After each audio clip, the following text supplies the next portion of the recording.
नमस्कार प्रिय विद्यार्थियों, यूजीसी नेट योग प्रश्न पत्र 2 हम सॉल्व कर रहे हैं जो नवंबर 2018 में हुआ, जिसका भाग आज हम 5 करने जा रहे हैं।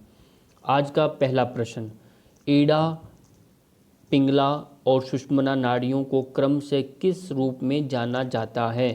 यानी ये नदियों के नाम हैं, नदियों के नाम से भी इन नाड़ियों को उपमा दी गई है। जैसे ईड़ा नाड़ी का नाम जो है वह गंगा के नाम से जानते हैं, यानी 2 नंबर आपको रखना है पहले। और पिंगला को यमुना के नाम से जाना जाता है, 3 नंबर आया।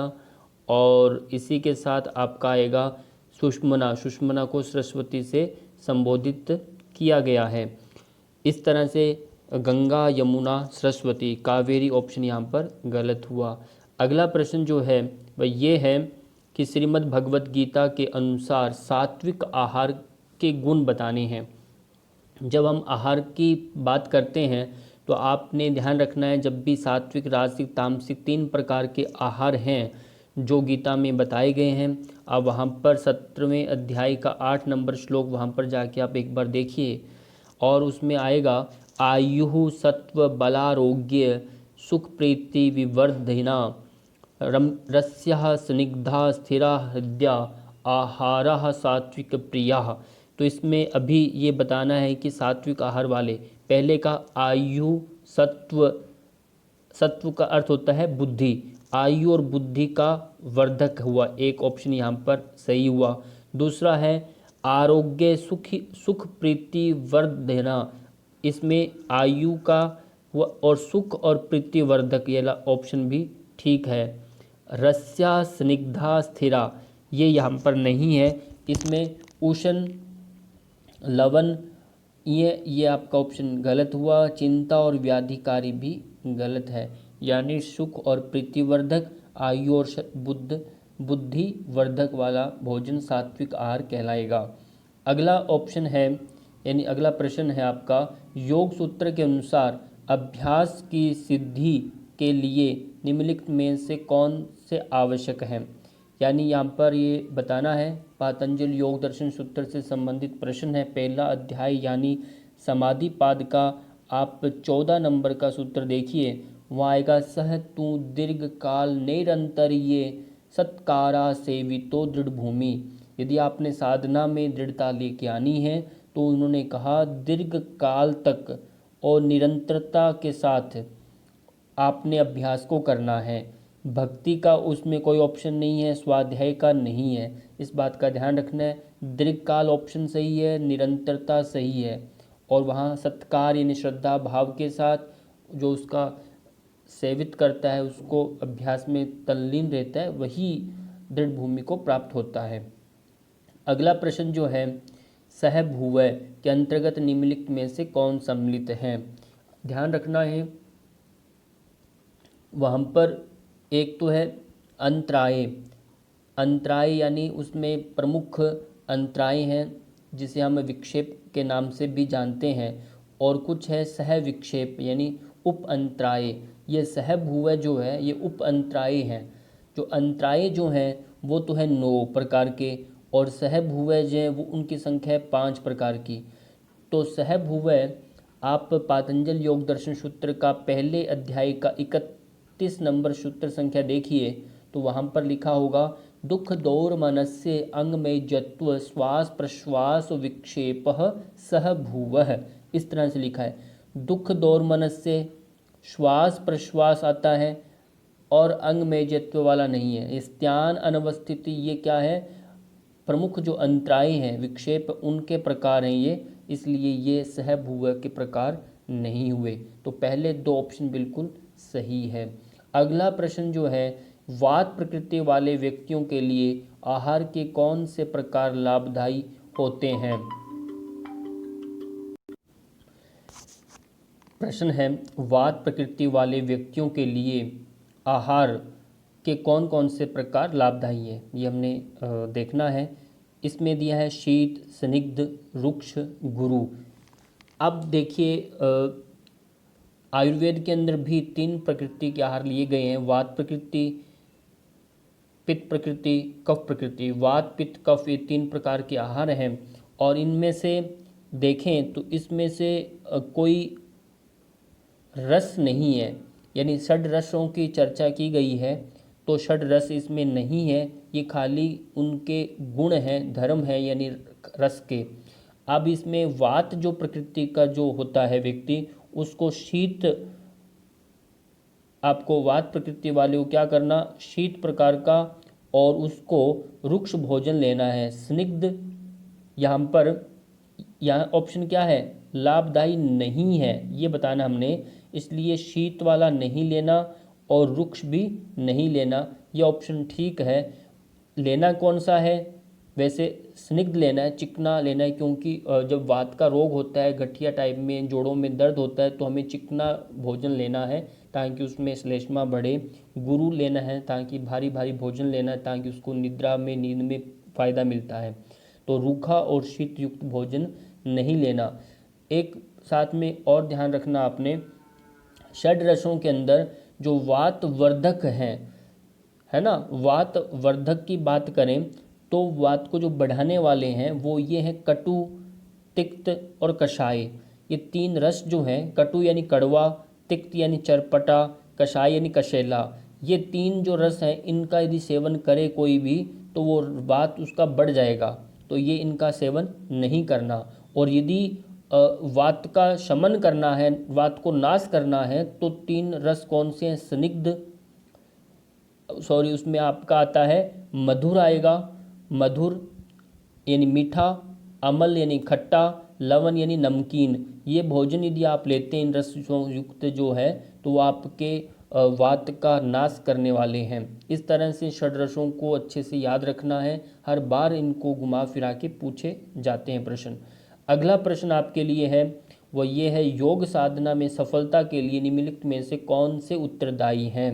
यानी हर हठ योग ग्रंथों में कोई भी हम जब सफलता प्राप्त करते हैं उसके पीछे कोई ना कोई विशेष उसमें सहयोगी सूत्र रहते हैं जिसके पालन करने से हम जल्दी से, शीघ्रता से वो मंजिल प्राप्त कर लेते हैं। ऐसे ही योग की जब हम साधना करते हैं तो उसमें हठ योग ग्रंथाचार्यों ने बहुत सारे ऐसे उपाय दिए हैं। जैसे हठ योग ग्रंथ में हम देखें तो उसमें 4 उपदेश हैं, तो उसमें साधक भी बताए हैं, तत्व और बाधक। 6 प्रकार के ऐसे गुण हैं जो आपकी योग साधना को अच्छा लेके जाएंगे, यानी सफलता के लिए और लेके जाएंगे, और 6 ऐसे अवगुण हैं जो आपको बाधित करते हैं। यहाँ बताना है सफलता के लिए। सफलता में आते हैं उत्साहत, यानी पहला उपदेश, यानी पहला अध्याय का 16 नंबर का श्लोक मैं आपके सामने बोलने जा रहा हूँ।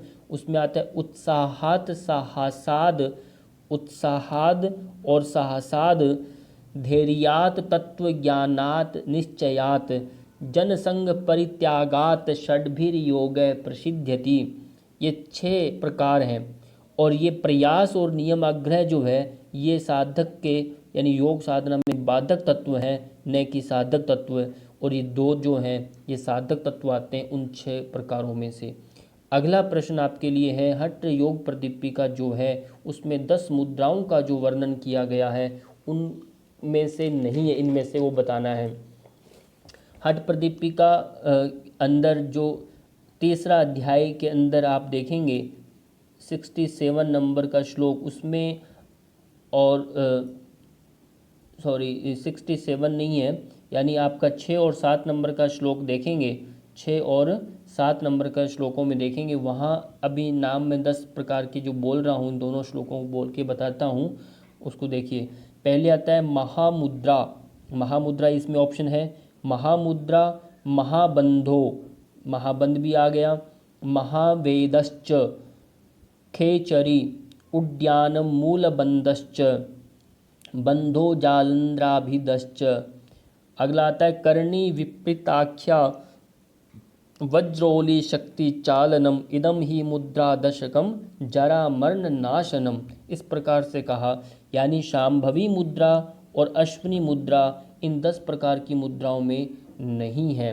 अगला प्रश्न ये है कि आपके लिए हठ प्रदीपिका के अनुसार किसको निष्पादित कर व्यक्ति भूख प्यास से पीड़ित नहीं होता। यानी 4 प्रकार के यहाँ पर, इन 2 प्रकार के जो यहाँ प्राणायाम दिए गए हैं और ये 2 प्रकार की मुद्राएं दी गई हैं, इनका किनका प्रयोग करे वह, जिससे वो इनसे प्रभावित ना हो, पीड़ित ना हो। पहले देखें हठ प्रदीपिका से प्रश्न है ये। हठ प्रदीपिका में शीतकारी जो प्राणायाम है, ये दूसरे अध्याय का 55 नंबर का श्लोक है, जिसके अंदर इसका वर्णन मिलता है, जिसमें भूख प्यास से संबंधित है। अगला शीतली जो प्राणायाम है, इसको भी आप देखेंगे, सेकंड अध्याय का यही 58 नंबर का श्लोक है, तो वहाँ आप इसको अच्छे से देख सकते हैं। और खेचरी जो मुद्रा है, खेचरी मुद्रा यानी विपरीत करनी मुद्रा, इसमें ऑप्शन गलत है। और खेचरी मुद्रा, शीतली प्राणायाम, शीतकारी प्राणायाम, ये सही है। खेचरी मुद्रा का वर्णन तीसरे अध्याय के 39 नंबर श्लोक में दिया गया है, जहाँ पर भूख प्यास से संबंधित बताया गया है। यदि हम इनको सिद्ध करते हैं तो हमें भूख प्यास से पीड़ित हम नहीं होता साधक, और वो लंबे समय तक अपना अभ्यास को कर सकता है। ये विपरीत करनी जो मुद्रा ये नहीं है, ध्यान रखना है। अगला जो प्रश्न है वह अरेखित पेशियां पाई जाती हैं। अब अरेखित पेशियां जो हैं, इनको थोड़ा समझना है कि ये हमारा जो शरीर है, शरीर में 3 प्रकार की पेशियां होती हैं, जिसमें है रेखांकित, रेखांकित मतलब स्केलेटल जो पेशियां हैं, मसल्स हैं, और अरेखांकित यानी स्मूथ रहती हैं, बिल्कुल उसमें रेखा नहीं है, अरेखांकित होती है। और तीसरा हृदय पेशी, जो कार्डिक मसल्स जो होती है हृदय पेशी के अंतर्गत है। और इसमें देखें तो हृदय के अतिरिक्त सभी अनैच्छिक अंगों में ये वाला जो है ना, एक तो ये अरेखित, हृदय को छोड़ करके बाकी जितने भी हमारे शरीर के अंदरूनी जो पेशियां हैं, अंतरंग पेशियां, शरीर के जितने खोखले अंतरंग अंगों जैसे आपकी आहार नाल से लेकर के जनन मार्ग आदि की भीतरी जो दीवार है, भीतरी जो परत होती है में स्थित होती है कौन, अरेखित पेशियां। ये अरेखित और चिकनी दिखती है दिखने में, अतः इन्हें चिकनी पेशियां भी कहते हैं। ध्यान रखना है, इनकी क्रिया तंत्रिका तंत्र के ऐच्छिक नियंत्रण में नहीं होती, ये बहुत ध्यान रखना है। ऐच्छिक तंत्रिका तंत्र के नियंत्रण से नहीं होती, इसलिए ये अनैच्छिक पेशियां भी कही जाती हैं। तो आपने देखा आंतों और यकृत में, क्योंकि आहार नाल से संबंधित है ये, इसलिए यहाँ भी ये अरेखित पेशियां पाई जाती है। सिर्फ हृदय के अंदर नहीं पाई जाती, बाकी अंदर में आपके जितने भी अंग हैं उसमें पाई जाती है। अब आता है, अब इसमें हृदय में यहाँ पर नहीं है, हाथ व पैर में नहीं है, ये ऑप्शन आपके 2 इसके सही है। आज का अंतिम प्रश्न ये, प्राणी कोशिका झिल्ली में पाई जाती है, यानी प्राणी कोशिका झिल्ली यानी मनुष्य की जो कोशिका झिल्ली में इनमें से क्या पाया जाता है वह हमें बताना है। पहले देखें तो ये कोशिका, जो प्राणी की कोशिका झिल्ली है, वह 3 प्रकार की हैं। कितने प्रकार की हैं? 3 प्रकार की, जिसमें कोशिका कला यानी ये भित्ति, कोशिका का द्रव्य और यानी केंद्रक, ये 3 प्रकार हैं। यदि हम कोशिका झिल्ली को समझे, पहले कोशिका झिल्ली क्या है, तो वो ये है, कोशिका झिल्ली एक अर्ध पारगम्य सजीव झिल्ली है, ठीक है, जो प्रत्येक सजीव कोशिका के जीव द्रव्य को घेर कर रखती है। कोशिका झिल्ली का निर्माण 3 परतों से मिलकर होता है। जो कोशिका झिल्ली है, जो आपकी कोशिका छोटी मान लो, इसकी 3 परतों से मिलकर के इसका निर्माण होता है, इस तरह से समझिए। अब इनमें से बाहरी और भीतरी, बाहर वाली और अंदर वाली जो झिल्ली है, झिल्ली पर एवं भीतरी परतें प्रोटीन के तथा ये प्रोटीन इनमें रहता है बाहर वाली में और मध्य वाली, भीतर वाली में, अंदर वाली में। और जो बीच वाली जो है, ये सेंटर वाली जो बीच वाली जो है, इस मध्य वाली परत का निर्माण लिपिड या वसा द्वारा होता है। अब आपको समझ में आ गया होगा कि एक तो इसमें ग्लोब्यूलर जो प्रोटीन है, ये ऑप्शन सही है, और फास्फोलिपिड जो है, ये लिपिड जो आपने बताया मध्य वाली परत में रहता है और अंदर और बाहर वाली में प्रोटीन भरा रहता है। कार्बोहाइड्रेट और कैल्शियम इसमें ऑप्शन गलत है, इसलिए इस तरह से आपको इनको एक एक ऑप्शन को अच्छे से समझना है, तभी आपको अच्छे से नेट के जो क्वालिफाई करना है तो उनको प्रत्येक ऑप्शन को समझना है। इसलिए आज का इतना ही है।